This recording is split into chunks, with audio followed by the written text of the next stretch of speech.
একদিন হজরত ঈসা আলাইহিস সালাতু ওয়াসসালাম সিরিয়ার দেশে এক জঙ্গলের পার্শ্ববর্তী প্রান্তরের উপর দিয়ে কোথাও গমন করছিলেন।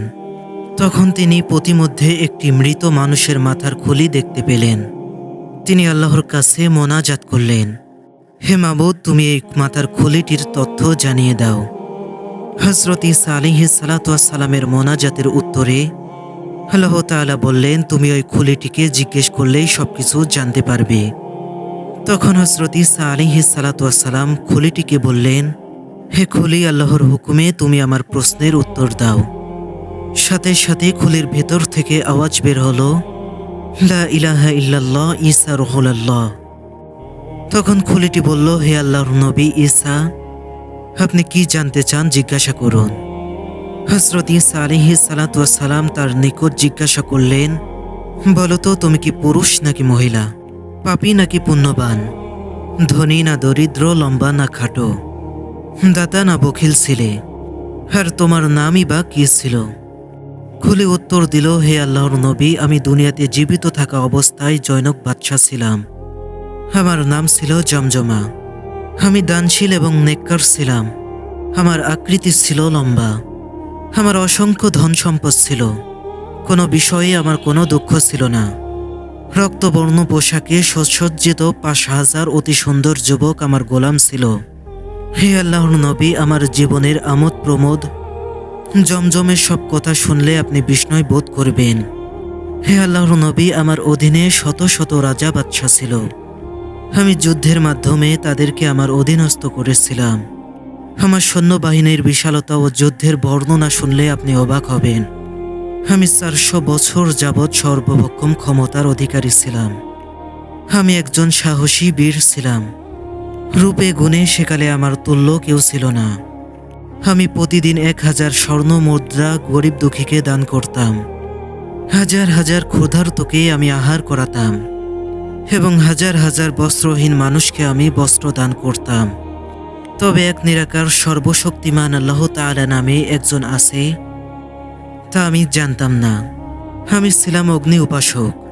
হজরত ঈসা আলাইহিস সালাতু ওয়াসসালাম পুনরায় খলিকে জিজ্ঞেস করলেন, তুমি কতদিন আগে মৃত্যুবরণ করেছ এবং কিভাবে তোমার মৃত্যু হয়েছিল? আর মালাকুল মাউতের চেহারায় বা তুমি কি রূপ দেখেছিলে, তা আমার নিকট পেশ করো। খুলি বলল, আমি কয়েক বছর আগে মৃত্যুবরণ করেছি।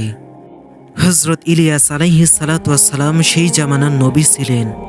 তিনি আমাকে সত্য ধর্ম গ্রহণ করতে উপদেশ দিয়েছিলেন, কিন্তু আমি তার উপদেশ শুনিনি। একদিন আমি রৌদ্র লোকে বসেছিলাম। গরমে আমার মাথা ধরা অনুভব করলাম এবং আমি সেখান থেকে উঠে গৃহের মধ্যে গেলাম, কিন্তু আমার শরীরে কর্মেই আমার খারাপ হয়ে আসতে লাগলো। আমি শুয়ে রইলাম, কিন্তু মোটেও আমি শান্তি পেলাম না। পাত্র মিত্ররা যথারীতি আমার চিকিৎসার ব্যবস্থা করলো, কিন্তু আমার কোনো ঔষধে আমার কোনো উপকার হলো না। আমি একরূপ জ্ঞানহীন অবস্থায় বিছানায় পড়ে রইলাম। আমি হঠাৎ এক আওয়াজ শুনতে পেলাম, কে যেন বলল, জমজমার যান কবজ করে দোজকে নিয়ে যাও। মুহূর্তের মধ্যেই মালাকুল মাউত আমার সম্মুখে এসে হাজির হয়। তার মতো বিরাট এবং ভয়াল আকৃতির কাউকে আমি তৎপূর্বে দেখিনি। তার মাথা ছিল আসমানে এবং পা ছিল জমিনে। সে আমার সামনে এসে দাঁড়ালেন এবং আমি তার দেখলাম কয়েকটি মুখ রয়েছে তার। তা দেখে আমি একেবারে জড়সড় হয়ে গেলাম। আমি জীবনে কখনোই আমাকে এত বেশি অসহায় বোধ করিনি। সে আমার দিকে এগিয়ে এলো। হজরত ঈসা আলাইহিস সালাতু ওয়াসসালাম তাকে জিজ্ঞাসা করলেন, তুমি তাকে জিজ্ঞাসা করেছিলে যে এতগুলো মুখ কেন? জমজমার খুলি উত্তর দিল, হে আল্লাহর নবী, সে ভীষণ বিপদের মধ্যে আমি এবং তার নিকট এই কথাটি জিজ্ঞাসা করেছিলাম। তাতে সে জবাব দিল, সামনের মুখ দিয়ে মুমিনের জান কবজ করা হয়, আর ডান দিকের মুখ দিয়ে আসমানের অধিবাসীদের জান কবজ করা হয়, এবং বাম দিকের এবং পিছনের মুখ দিয়ে কাফের এবং মুশরিকদের প্রাণ হরণ করার নির্দেশ দেওয়া হয়। হজরত ঈসা আলাইহিস সালাতু ওয়াসসালাম জমজমাকে জিজ্ঞাসা করলেন, মৃত্যুকালে তোমার কেমন বোধ হয়েছিল? সে উত্তর দিল, মালাকুল মাউতের সাথে আরো কতজন ফেরেশতা ছিল। তাদের কারো হাতে ছিল আগুনের গরুজ, কারো হাতে ছিল আগুনের তলোয়ার, কারো হাতে ছিল আগুনের তীব্র শিখা। তারা আমার নিকট এসে আমার শরীরে আগুন ধরিয়ে দিল। ওই আগুনের তেজ এমন ছিল যে মনে হয় একটিমাত্র কণা দুনিয়াতে পতিত হলে সমগ্র দুনিয়া পুড়ে ছারখার হয়ে যাবে। আমি বললাম, আমার রাজত্ব ধন সম্পদ নিয়ে আমাকে ছেড়ে দাও। এ কথা শুনে একজন ফেরেশতা আমাকে জোরে থাপ্পড় মারলেন এবং কর্কশ কণ্ঠে বলে উঠলেন, হে মূর্খ হতভাগা, তুই কোথায় শুনেছিস যে আল্লাহ তাআলার ফেরেশতা কাফিরদের জান কবজের সময় ধন সম্পদ গ্রহণ করে থাকে? তখন আমি বললাম, আমাকে ছেড়ে দাও, আমি আমার পরিবার পরিজন সহ আল্লাহর নামে উৎসর্গিত হয়ে যাব।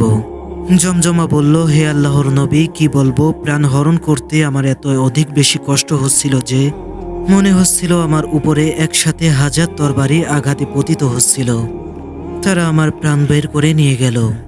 সে সময় হযরত ঈসা আলাইহিস সালাতু ওয়াস সালাম বললেন, জমজমা, তুমি দোজকের কিছু বিবরণ আমাকে শোনাও। জমজমা বলতে লাগলো, হে নবী, দোজকের 7টি দরজা আছে: সাঈর, সাকার, জাহান্নাম, লাযা, হাবিয়া, জাহিম এবং হুতামা। হে নবী, আপনি দোজকবাসীদের অবস্থা দেখলে নিশ্চয় বলতেন যে এদের উপর আল্লাহ তাআলা কঠিন গজব নাজিল হয়েছে। তাদের সামনে, পিছনে, ডানে বামে, উপরে নিচে সব দিকেই দাউ দাউ করে আগুন জ্বলছে। জাহান্নামীরা ক্ষুধায় এবং তৃষ্ণায় চিৎকার করছে। সেখানে তাদের চেহারা কয়লার মতো কালো হয়ে গেছে। সেখানে কোনো খাবার নাই, পানি নাই। জাহান্নামীদের পানির বদলে পুজ খেতে দেওয়া হচ্ছে। জাহান্নামীদের রক্ত খেতে দেওয়া হচ্ছে। তৃষ্ণার জ্বালায় জাহান্নামীরা রক্ত এবং পুজ সেখানেই খাচ্ছে। সে বলল, হে আল্লাহর নবী, আপনি আমার জন্য একটু দোয়া করে দেন যেন আল্লাহ এই আযাব থেকে মুক্তি প্রদান করেন। আমাকে যেন পুনরায় দুনিয়াতে পাঠানো হয়। আমি অবশ্যই এবার সেই একমাত্র নিরাকার আল্লাহর ইবাদত করব।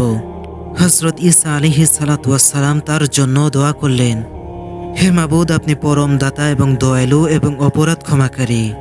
আপনি দয়া করে এই ব্যক্তিকে পুনরায় দুনিয়াতে পাঠিয়ে দেন যেন সে ইবাদত করে নৈকট্য লাভ করতে পারে। অতঃপর আল্লাহ সুবহানাল্লাহু ওয়া তাআলা হযরত ঈসা আলাইহিস সালাতু ওয়াস সালামের দোয়া কবুল করলেন এবং তাকে পুনরায় জীবন দান করে পৃথিবীতে পাঠালেন। সে নতুন জীবন পেয়ে সর্বক্ষণ আল্লাহর ইবাদত করে তার নৈকট্য লাভ অর্জন করল। এরপর সে 80 বছর জীবিত ছিল। তারপর আল্লাহর ইবাদত করতে করতে তার মৃত্যু হয়ে গেল।